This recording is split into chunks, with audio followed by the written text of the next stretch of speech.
ఆంధ్రప్రదేశ్కు వచ్చేందుకు 91 పెద్ద కంపెనీలు సిద్ధంగా ఉన్నట్లు నారా లోకేష్ తెలిపారు. ఈ సంస్థలకు అవసరమైన అనుమతులను త్వరితగతిన మంజూరు చేసేలా చర్యలు తీసుకుంటున్నట్టు వివరించారు. అందులో భాగంగా ప్రతి సంస్థకు ఒక నోడల్ ఆఫీసర్ను నియమించాలని అధికారులను ఆదేశించారు. ఆంధ్రప్రదేశ్లో యూనిట్ల స్థాపనకు ఆసక్తి ప్రదర్శిస్తున్న కంపెనీలు, పెట్టుబడుల గురించి అధికారులతో చర్చించారు. ఇప్పటి వరకు 91 ఐటీ, ఎలక్ట్రానిక్స్ కంపెనీలు ఏపీలో పెట్టుబడులు పెట్టేందుకు ముందుకు వచ్చినట్లు నారా లోకేష్ తెలిపారు. 91 కంపెనీల ద్వారా 91,839 కోట్ల పెట్టుబడులు, 1,41,407 ఉద్యోగాలు వచ్చే అవకాశం ఉందని స్పష్టం చేశారు లోకేష్. ఈ కంపెనీలకు ఇక త్వరితగతిన అనుమతులు మంజూరు చేయాలని, సదరు సంస్థల ప్రతినిధులతో సంప్రదింపులు జరపాలని అధికారులను ఆదేశించారు.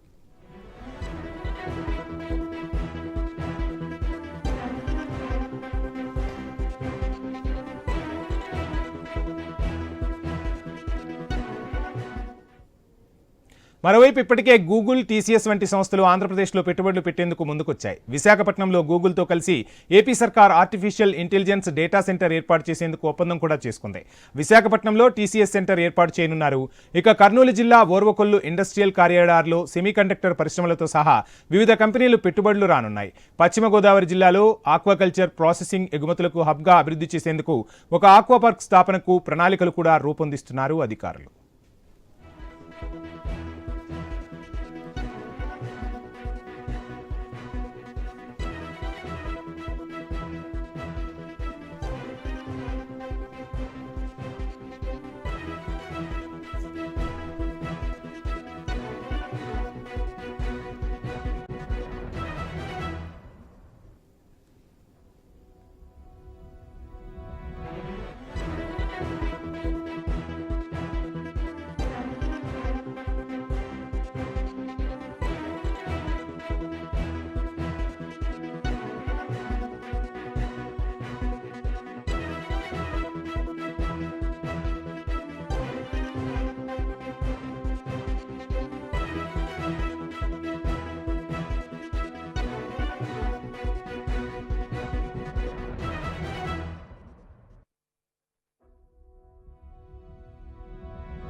మొత్తంగా ఆంధ్రప్రదేశ్లో పెట్టుబడుల కోసం ప్రభుత్వం అయితే విశేషంగా కృషి చేస్తున్నట్టు తెలుస్తుంది. ఈ పెట్టుబడులు ఎంతవరకు సత్ఫలితాలను ఇవ్వబోతున్నాయి? ఒక రకంగా ఐటీ విప్లవం రాబోతుంది, లక్షల ఉద్యోగాల కల్పనే ధ్యేయంగా ప్రభుత్వం అడుగులు వేస్తుంది అని చెప్తున్నారు.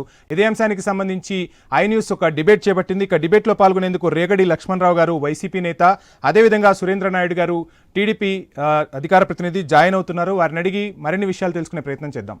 రేగడి లక్ష్మణరావు గారు, సురేంద్ర నాయుడు గారు, గుడ్ ఆఫ్టర్నూన్ అండి. నమస్తే. నమస్తే అండి. లక్ష్మణరావు గారు, చూస్తున్నాం మొత్తంగా ఆంధ్రప్రదేశ్కు పెట్టుబడులు వెల్లువా అని వార్తలు అయితే వెలువడుతున్నాయి. పెట్టుబడులు రావాల్సిన అవసరం కూడా బాగా ఉంది. ఖచ్చితంగా పెట్టుబడులు వస్తేనే ఏ రాష్ట్రమైనా అభివృద్ధి చెందుతుంది. ఈ పెట్టుబడులను ఎలా చూడాలంటారు? ఈ పెట్టుబడులన్నీ ఖచ్చితంగా రానున్న రోజుల్లో ఉద్యోగాల కల్పనకు దారితీస్తాయంటారా? ఏం చెప్తారు? సార్, మీ పేరండి? నా పేరు వంశీ అండి.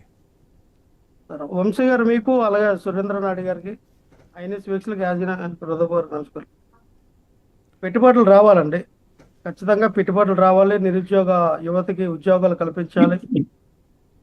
మరి ఇప్పుడు కూటమి ప్రభుత్వం వచ్చినటువంటి ఈ సంవత్సర కాలంలో మనం చూస్తే దాదాపుగా ఒక 10 నుంచి 100 ఉద్యోగాలు కూడా సృష్టించలేకపోయారు. ఎందుకంటే వీళ్ళు పరిపాలన లోపమా లేదు?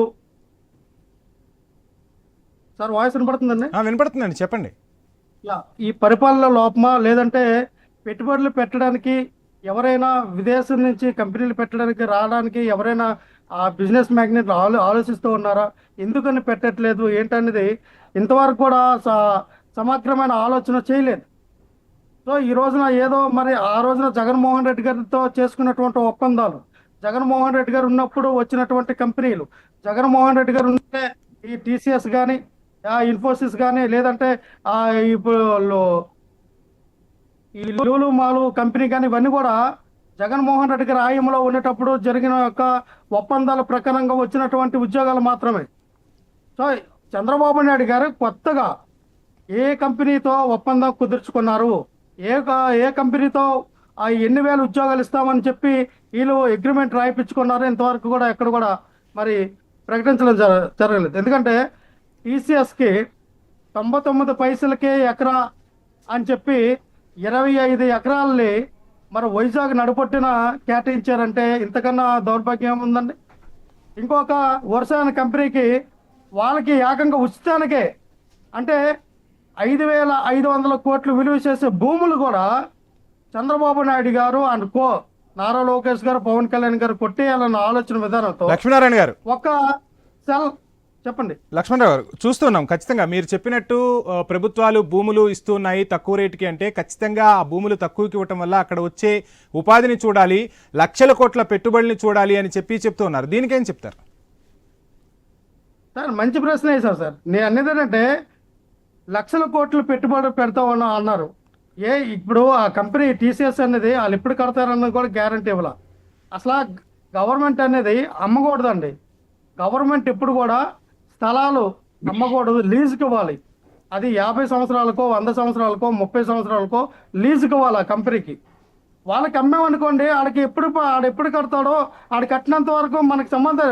ఆడికి అమ్మేసిన తర్వాత ఆడు కట్టుకొని వదిలేస్తాడు ఆ భూమిని. ఒకసారి మన దగ్గర సేల్ డీడ్ తీసుకున్న తర్వాత మనం అడిగే రైట్స్ కూడా గవర్నమెంట్కి ఉండదు. రైట్ లక్ష్మణరావు గారు, గవర్నమెంట్ రైట్ లక్ష్మణరావు గారు, నేను మళ్ళీ మీతో మాట్లాడతాను. సురేంద్ర నాయుడు గారు చూస్తున్నాం మీరేమో పెద్ద ఎత్తున పెట్టుబడులు వస్తున్నాయి అంటున్నారు. ఖచ్చితంగా యువతకి ఉపాధి అవకాశాలు కల్పించే దిశగా అడుగులు వేస్తూ ఉన్నాం.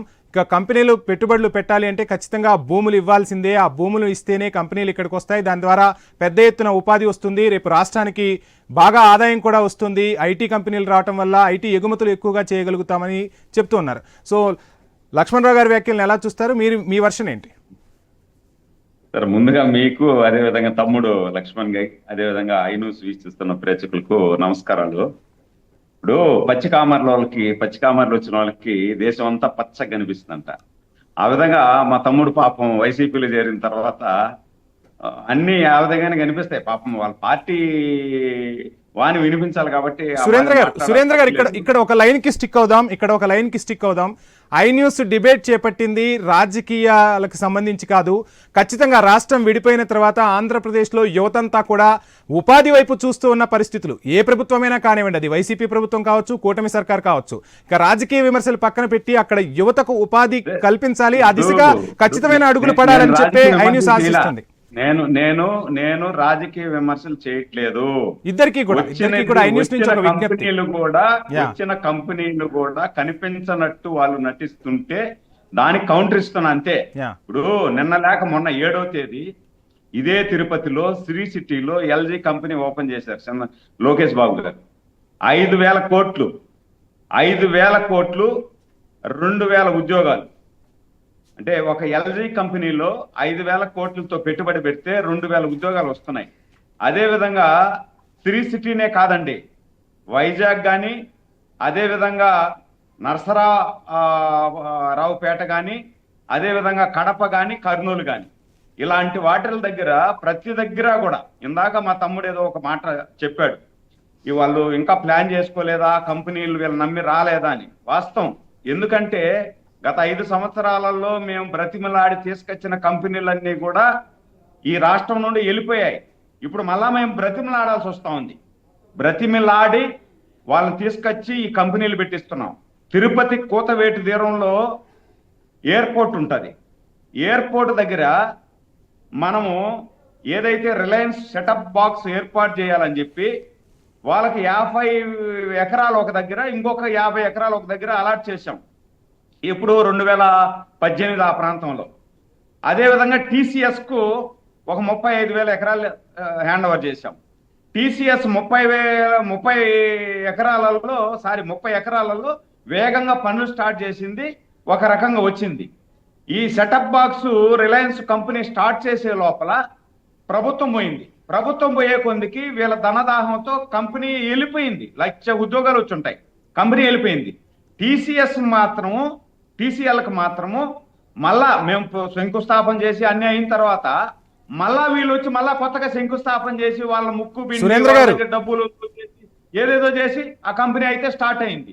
కాబట్టి ఇప్పుడు మనకు తిరుపతి జిల్లాలోనే తీసుకుంటే టీసీఎస్ కానీ, హీరో హోండా కానీ, అపోలో టైర్స్ కానీ, ఒప్పో సెల్ ఫోన్ కంపెనీ కానీ, మైక్రోమాక్స్ కానీ, ఇసూజీ కానీ, ఇలా తీసుకుంటే వందలాది కంపెనీలు నేను చెప్పగలను. ఇన్ని కంపెనీలు తీసుకొచ్చింది తెలుగుదేశం ప్రభుత్వం, చంద్రబాబు నాయుడు గారు. చంద్రబాబు నాయుడు గారి సిరిస్మా చూసే ఈ రాష్ట్రానికి కంపెనీలు వచ్చాయి.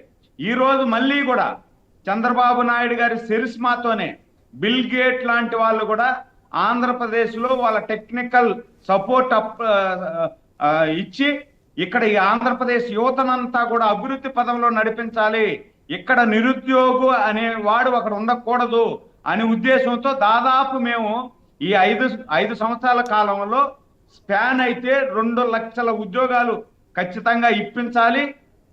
ప్రత్యక్షంగా పరోక్షంగా మనం ఆ కంపెనీలు ఆ ఉద్యోగాల మీద ఆధారపడిన వాళ్ళు ఇంకొక 2 లక్షల కుటుంబాలు పరోక్షంగా కూడా ఉపాధి పొందాలనే ఆలోచనతో ఈరోజు చంద్రబాబు నాయుడు గారు, లోకేష్ బాబు గారు ముందుకెళ్తున్నారు.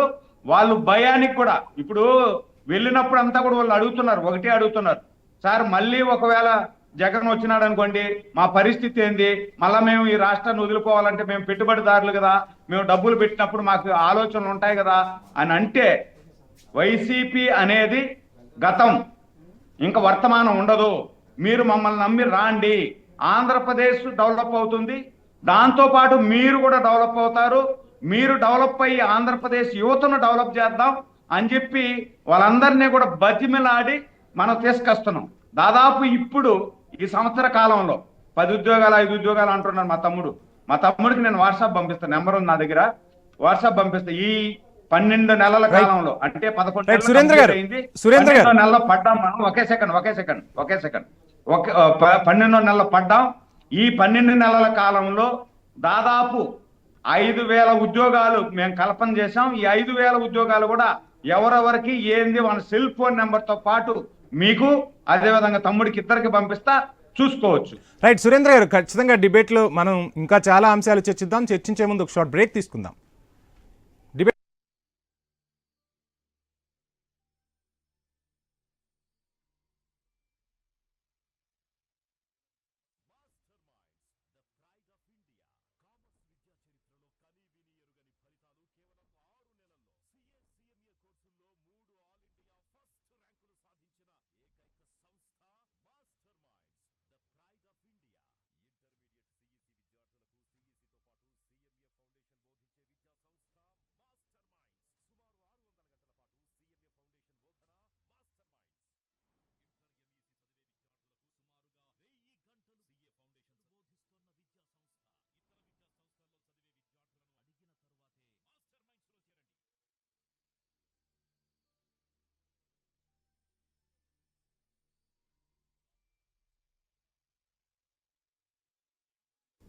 Right, welcome back.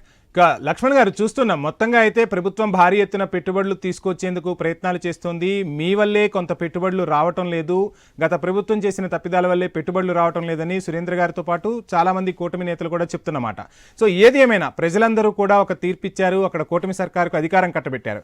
ప్రతిపక్షంగా, బాధ్యతాయుత ప్రతిపక్షంగా మీరు కూడా సహకరించాల్సిన అవసరం ఉంది. ఇప్పుడు రాజకీయాలకు సంబంధించి సమయం కాదు, ఎలక్షన్స్ అప్పుడే రాజకీయాలు ఉండాలి.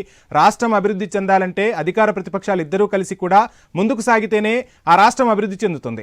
ఇప్పుడున్న పరిస్థితుల్లో ఆంధ్రప్రదేశ్లో యువత అక్కడ ఉపాధి లేక పక్క రాష్ట్రాలు హైదరాబాద్కు తరలి వెళ్తున్నారు, అటు చెన్నైకి తరలి వెళ్తున్నారు. సో మొత్తంగా పార్టీ పరంగా పక్కన పెడితే రానున్న రోజుల్లో పెద్ద ఎత్తున ఉపాధి అవకాశాలు ఆంధ్రప్రదేశ్లో సృష్టించబడాలంటే మీ వర్షన్ ఏముంది? మీరు ప్రభుత్వానికి ఏ విధంగా సహాయ సహకారాలు అందించబోతున్నారు? ఏం కోరుకుంటున్నారు మీరు ముఖ్యంగా? వంశీ గారు, ఒక 40 సంవత్సరాల రాజకీయ అనుభవం ఉన్నటువంటి సీఎం చంద్రబాబు నాయుడు గారు, ఆయన ఒకసారి 2 సార్లు కాదు 4 సార్లు సీఎం అయ్యారు. జగన్మోహన్ రెడ్డి గారు ఒక్కసారే సీఎం అయ్యారు. ఈ ఒక్కసారి సీఎం అయినప్పుడు 2019 నుంచి 24లో 2019 నుంచి 22 వరకు కూడా కోవిడ్. ఈ కోవిడ్ సమయంలో కూడా ఈ రాష్ట్రంలో ఉన్నటువంటి ప్రజలందరూ కూడా ఏ రకంగా ఆయన ఈ ముందు చూపుతో ఏ రకంగా ఆదుకున్నారో మనం చూసాం. ఈ 3 సంవత్సరాల్లో చేసిన పరిపాలనలో జగన్మోహన్ రెడ్డి గారు 6,55,000 ఉద్యోగాలు గవర్నమెంట్ ఉద్యోగాలు ఇచ్చారండి. గవర్నమెంట్ ఉద్యోగాలు 6,55,000 ఉద్యోగాలు ఇచ్చారు. 15 లక్షల ఉద్యోగాలు ప్రైవేట్ ఉద్యోగాలు సృష్టించారు ఆయన. ఏ రకంగా సృష్టించారు, ఎన్ని రకాల కంపెనీలు తీసుకొచ్చారు, దాదాపుగా 13 లక్షల కోట్ల విలువైన పెట్టుబడులు మరి గ్లోబల్ సమ్మిట్ పెట్టే జగన్మోహన్ రెడ్డి గారు ఆకర్షించారు. ఎంఈఓలు జరిగినాయి, అన్ని రకాలుగా ప్రతి ఒక్క కంపెనీతో కూడా మరి ఆ, ఆ, ఒప్పందం కుదుర్చుకోవడం జరిగింది. తద్వారా చాలా వరకు కూడా మరి ఎక్కడ చూసినా ఈరోజు చూస్తే సచివాలయం చూడండి, సచివాలయంలో 1,45,000 ఉద్యోగాలు. అలాగే ప్రభుత్వమే మద్యం అమ్మింది 16,500 ఉద్యోగాలు, ప్రభుత్వం ఉద్యోగాలు అవి. అలాగే ప్రతిది కూడా వాలంటరీ వ్యవస్థ పెట్టి 2,50,000 పైన ఉద్యోగాలు ఇస్తే వాలంటరీ జీవో తప్పు, వాలంటరీ అసలు గవర్నమెంట్ ఉద్యోగాలు కాదు, అది చట్టబద్ధత కాదని వీళ్ళే చెప్పి కోర్టుకు వెళ్ళారు. సరే వీళ్ళు కోర్టుకు వెళ్ళారు, వాలంటీర్లకి వీళ్ళే ఉద్యోగాలు ఇస్తామన్నారు, 10,000 ఇస్తామన్నారు, 50,000 ఎలా సంపాదించాలో వీళ్ళే నైపుణ్యం స్కిల్ డెవలప్మెంట్ చేపిస్తామన్నారు. వాళ్ళేమో పక్కన పెట్టేశారు. నేను ఒకటే చెప్తాను సార్, ఎవరి హయాంలో అయినా రాష్ట్రం అభివృద్ధి చెందాలి, నిరుద్యోగ సమస్య తీర్చాలి. సో ఖచ్చితంగా మంచి అనుభవం ఉన్నటువంటి చంద్రబాబు నాయుడు గారు ఆయనకున్నటువంటి మేధావతనంతో కంపెనీలు తీసుకురాగలరు. కానీ ఎందుకు తీసుకురావట్లా, ఎందుకు చూసి రావట్లేదు అంటే ఆ కంపెనీలు అడుగుతూ ఉన్నారంట. మళ్ళీ 2029లో జగన్మోహన్ రెడ్డి గారు సీఎం అవరాన్ని మీరేమైనా గ్యారంటీ ఇవ్వగలరా అంటే దానికి అర్థం ఏంటి? మీరు ఇప్పుడు ఒప్పందాలు కుదుర్చుకుంటారు, జగన్మోహన్ రెడ్డి గారు వచ్చిన తర్వాత మీరు మా దగ్గర తీసుకున్న కమిషన్లు కానీ మా దగ్గర తీసుకున్నటువంటి ఇవన్నీ కూడా అవన్నీ తప్పని చెప్పి విధానం ఉంటే కంపెనీలు ఏ విధంగా పెడతాము? మీకు నచ్చినట్టుగా మీరు కమిషన్లు ఇచ్చామని అంటారు, బయటకేమో వాళ్ళకి ఫ్రీగా ఇచ్చాము, 99 ఫైల్స్కి ఇచ్చామని చెప్పి పేపర్ స్టేట్మెంట్లు ఇస్తారు. లక్ష్మణ్ గారు ఇక్కడ ఒక విషయం మనం ముఖ్యంగా మాట్లాడుకోవాలి. ఇప్పటికే ఆంధ్రప్రదేశ్ చాలా చితికిపోయి ఉంది. నేను ఒక పాయింట్ కూడా మెన్షన్ చేశాను మిమ్మల్ని క్వశ్చన్ వేసే ముందు కూడా. చాలా మంది యువత నేడు గ్రామాలను వదిలి ఎక్కడికో ఇటు హైదరాబాద్ వచ్చి అటు చెన్నై వెళ్ళి బెంగళూరు వెళ్ళి వారు ఉపాధి కోసం నానా తంటాలు పడుతున్న పరిస్థితి. ఈ రెండు పార్టీలు కూడా బాధ్యతాయుతంగా ప్రజల కోసం పనిచేయాలి, ప్రజల కోసమే ఉండాలి.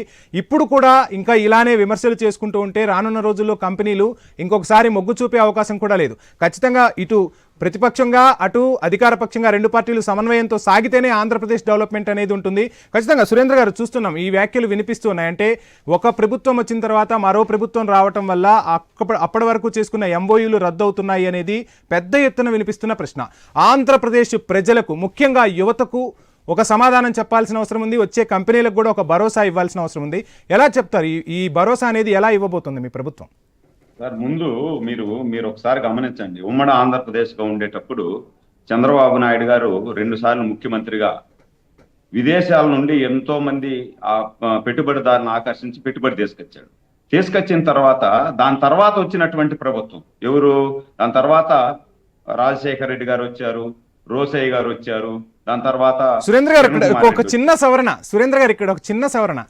పాత గతమంతా అందరికీ తెలిసిందే, అందరం కూడా గతం గురించి మాట్లాడుకున్నాం. గతాన్ని వదిలేయండి, ఇక రానున్న రోజుల్లో ఆంధ్రప్రదేశ్ ప్రజల భవిష్యత్తు కోసం ఏం చేయబోతున్నారు? దయచేసి గతాన్ని అక్కడ ఇద్దరు కూడా తవ్వాల్సిన అవసరం లేదు. చెప్పండి. నేనేమంటానంటే చంద్రబాబు తర్వాత 3 ముఖ్యమంత్రులు వచ్చినా కూడా ఆ రోజు ఎవరు భయపడలా. ఎందుకు భయపడలేదంటే చంద్రబాబు గారు తెచ్చినటువంటి పెట్టుబడుల్ని మళ్ళా వాళ్ళ దాన్ని కంటిన్యూ చేశారు కాబట్టి ఈరోజు హైదరాబాద్ కానీ తెలంగాణ కానీ ఆ విధంగా డెవలప్ అవ్వగలిగింది. ఇక్కడ ఆంధ్రప్రదేశ్ విషయానికి వస్తే జగన్మోహన్ రెడ్డి గారు ఏదైనా చంద్రబాబు నాయుడు గారు తెచ్చిన కంపెనీ స్టార్ట్ అయితే చంద్రబాబు నాయుడు గారికే పేరు వస్తుంది, దాన్ని చూసినప్పుడంతా చంద్రబాబు నాయుడు గుర్తొస్తాడు అనే ఆలోచనతో కంపెనీలు తరివేస్తున్నారు. లూలుని గురించి చెప్తున్నాడు మా తమ్ముడు. లూలు కంపెనీ తీసుకొచ్చింది 2016, డేట్ కూడా చెప్తా. 2016లో చంద్రబాబు గారు తీసుకొస్తే దాన్ని వాళ్ళు స్టార్ట్ చేసి కొంచెం రెడీ చేసేపాటికి గవర్నమెంట్ పోతే మీ దెబ్బకు వాళ్ళు పారిపోయారు. కానీ మళ్ళా ఈరోజు లూలు మళ్ళా మన దగ్గరికి వస్తా ఉంది. అదేవిధంగా ప్రతిష్టాత్మకమైనటువంటి యూనివర్సిటీలు కానీ ఇప్పుడు తిరుపతి విషయానికి వస్తే కూడా ఇక్కడ Apollo I centre, eye hospital కానీ, అదేవిధంగా మనకు కూతవేటు తీరంలో మనకు వెంకటేశ్వర యూనివర్సిటీ. లక్ష్మణరావు గారు ఒక చిన్న విషయం ఇక్కడ ప్రజలందరూ కూడా ఇప్పుడు విశాఖని ఒక్క నిమిషం అండి, ఒక్క మాట. విశాఖని ఐటీ హబ్ గా తీర్చిదిద్దేందుకు ప్రభుత్వం ప్రయత్నం చేస్తుంది. మరోవైపు ప్రజల నుంచి వినిపిస్తున్న మాట ఏంటి అంటే డీసెంట్రలైజేషన్ గా అభివృద్ధి అనేది జరగాలి, ఆ దిశగా కూడా అడుగులు పడాలని ప్రజలు కోరుకుంటున్నారు. ఆ దిశగా కూటమి సర్కార్ ఏమైనా ఆలోచన చేస్తుందా? సార్ ఇప్పుడు 100% మనం మన మన ధ్యేయం ఏమంటే ఏదైతే ఎన్నికలు జరుగుతాయో అప్పటి వరకు మాత్రమే పార్టీలు, ఎన్నికలు అయిపోయిన తర్వాత ప్రజలందరూ ఒకటే, ఈ రాష్ట్రాన్ని డెవలప్మెంట్ తీసుకురావాలి. మళ్ళీ ఎన్నికలు వచ్చిన తర్వాత కావాలంటే నువ్వేం చేసావు నేనేం చేసావు చెప్పుకోవచ్చు. మనం ఏమనుకున్నాం, ఏకైక రాజధాని అమరావతి, దాంతోపాటు అభివృద్ధి వికేంద్రీకరణ చేయాలి. అభివృద్ధి వికేంద్రీకరణ చేసి ప్రతి దగ్గర కూడా ఇప్పుడు రాయలసీమకు వచ్చేపాటికి ఎలక్ట్రానిక్ హబ్గా, అదేవిధంగా హార్డ్వేర్ సిటీగా చేసుకుంటూ వెళ్తున్నాం. అదేవిధంగా వైజాగ్ ఆ ప్రాంతం అంతా వచ్చేపాటికి ఎక్స్పోర్ట్ అండ్ ఇంపోర్ట్ దాని మీద దృష్టి పెట్టి దాని మీద తీసుకెళ్తున్నాం. ఇప్పుడు కర్నూలు ఆ ప్రాంతం వచ్చేపాటికి ఏదైతే వ్యవసాయ ఆధారిత ఇవి ఉంటాయో సీడ్ కంపెనీలు కానీ, మత్స్యకార ఉపయోగపడే కంపెనీలు కానీ అలాంటివి అభివృద్ధి చేయాలని, ఈ విధంగా ప్రతి దగ్గర కూడా అభివృద్ధి పదంలో ముందుకు తీసుకెళ్తే 4 ప్రాంతాలు అభివృద్ధి చెందుతాయి. 4 ప్రాంతాలు అభివృద్ధి చెందినప్పుడు ఆంధ్రప్రదేశ్ సస్యశ్యామలం అవుతుంది.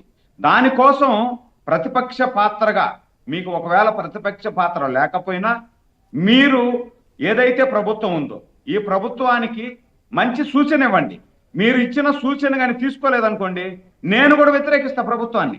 ఇప్పుడు మీరు మంచి సూచన ఇచ్చారు, ఎందుకు అభివృద్ధి పదంలో నడిచేదానికి మంచి సూచన ఇచ్చినప్పుడు మనం తీసుకోవాలి కదా అని చెప్పి కావాలంటే నేను కూడా జగన్మోహన్ రెడ్డి వైపు నిలబడి మాట్లాడతా. కానీ ఆ సూచన ఇవ్వట్లేదు మీరు. ఆ సూచన ఇవ్వకుండా ఎంతసేపు మళ్ళా మనం 3 నెలలు ఉండండి, నేను వచ్చేస్తాము, 2 నెలలు ఉండండి, మనం వచ్చేస్తున్నాం, గవర్నమెంట్ వస్తుంది అనేది కాకుండా, ఇప్పుడు 5 సంవత్సరాలు ఒక ప్రభుత్వానికి అవకాశం ఇచ్చినప్పుడు ఈ ప్రభుత్వం 5 సంవత్సరాలలో ఏదైనా ప్రజా వ్యతిరేక కార్యక్రమం చేసినప్పుడు ఖచ్చితంగా ప్రతిపక్షంగా మీరు ఎండగట్టచ్చు. పెట్టుబడులు తీసుకురాండి అని చెప్పి మీరు చెప్పొచ్చు. తీసుకురావడం కోసం మీరు ఏదైనా సూచన చేస్తే మేము స్వాగతిస్తాం.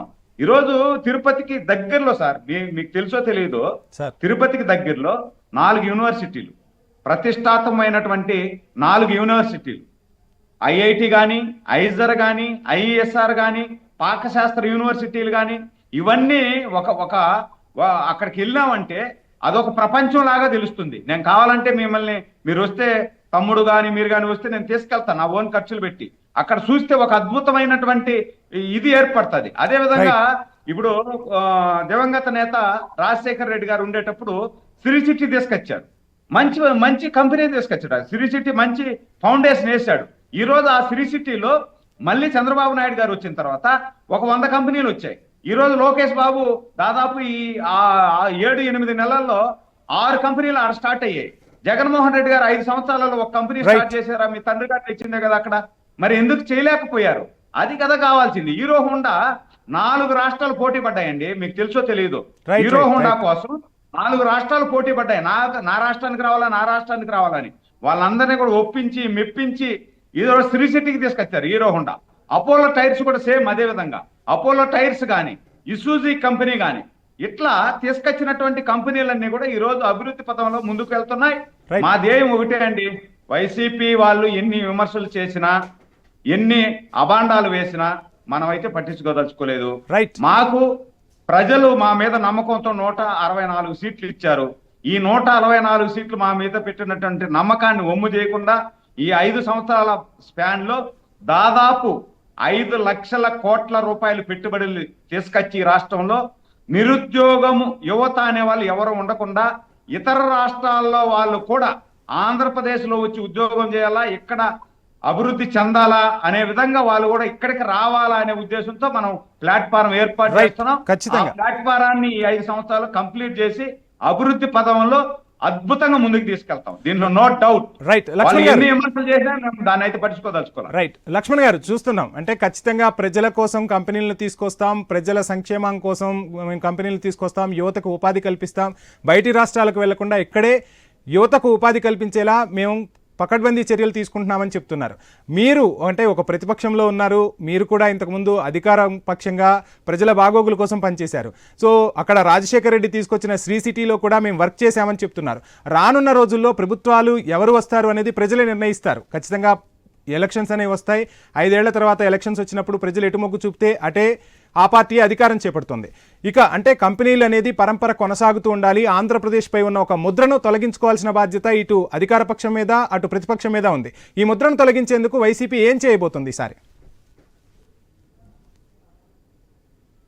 సార్ వంశీయుడు ఒకటే చెప్తాను సార్, ఎవరికో పుట్టిన పిల్లలకి మనం పేరు పెట్టుకునే విధానంగా చంద్రబాబు నాయుడు గారికి వ్యవహారం ఉంది. జగన్మోహన్ రెడ్డి గారి హయాంలో వచ్చిన కంపెనీలు నేను తీసుకొచ్చానని చెప్పడం సిగ్గుమాల చర్య. ఎందుకంటే మీ ఒకటే నేను చెప్తున్నా సార్, పేర్లు ఇక్కడ అడుగుతున్నా. రాజకీయ నేను సార్ పేర్లు సార్ సార్ చెప్తాను. సార్ ఇక్కడ మళ్ళీ నేను అదే పేర్లు చెప్పాను. వినాలా సార్, కాదు, మీరు నేను లిస్ట్ ఒకే చెప్తే సెకండ్ తమ్ముడే మాట్లాడండి. సురేంద్ర అన్న, మీరు లిస్ట్ చెప్తే నేను చాలా అబ్జెక్షన్ లిస్ట్ చేయట్లేదు. నేను అబ్జెక్షన్ నేను లిస్ట్ చేయట్లేదు. చెప్తా.